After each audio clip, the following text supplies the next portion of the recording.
Salut à tous. Si vous aimez nos musiques, abonnez-vous à notre chaîne pour ne rien manquer. N'oubliez pas de liker et de partager avec vos amis.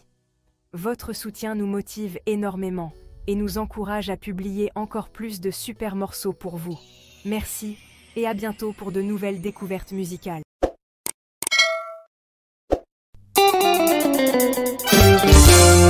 Elle prend s'associer chauffeur Choco. Nyachier.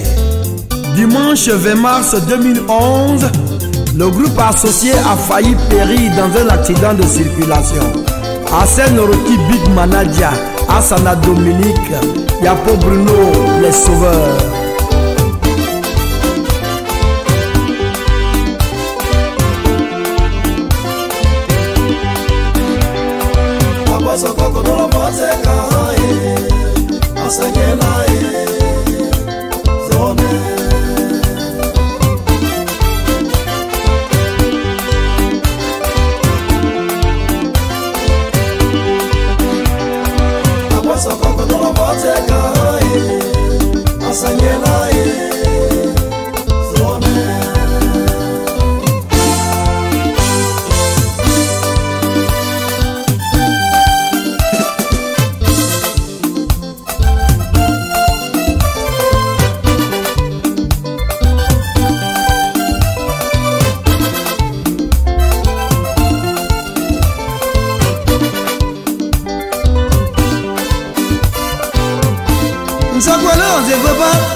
En léguement, c'est quoi là?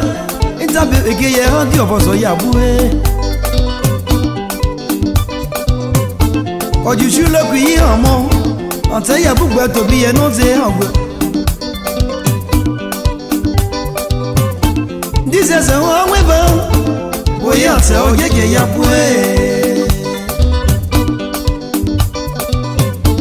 C'est quoi tu m'en les pas pourquoi le dire si dans béqué quand? Yon de chimia yinae Nija ya zete wa eko Hele ye ye te abwe Ine papa bise tombolo Ate ilario wa eko Hele ye ye te abwe Ya popo to morise tombolo Medanore wa eko Hele ye ye te abwe Ate chantale tombolo ye C'est Katoma wa eko Oh hele ye ye Mariam John Jeje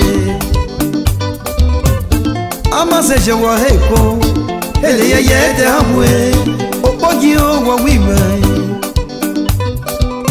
Boni fo Viviane wa woye Vivien boyan show Apa bozo ya bwe Oh Atia Ibolita wa eko Hele ye ye Angi bole wa wime Abaso koko no lo fase kae Asanyela Zone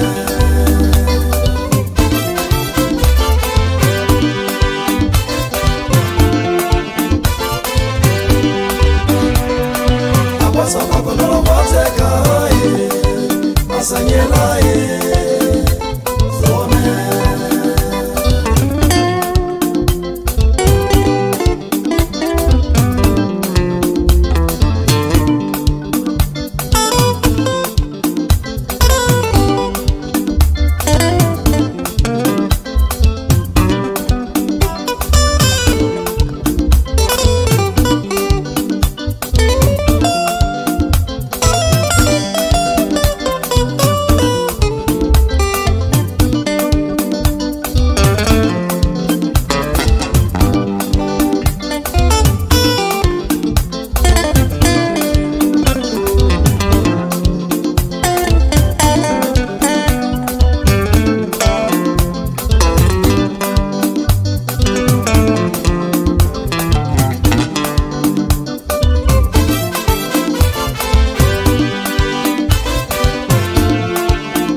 accident ika ozengi meko mon Dieu anotola oh la belle yizemi koboka ayane makeshi bon eibale oh yele oh benjiko yakwaye ano wibayete akuna yashe onvetia oh adu Alexi yako eso Thierry oye bo e bebo oui oh repe oui ogola Patrice aye encore oui bade oui oh repe oui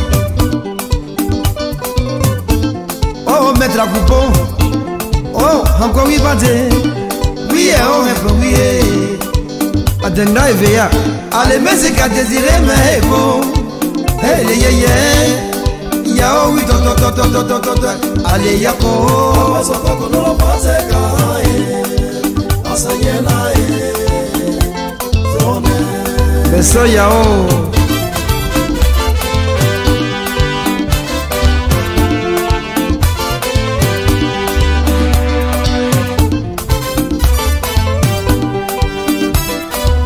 allez Thomas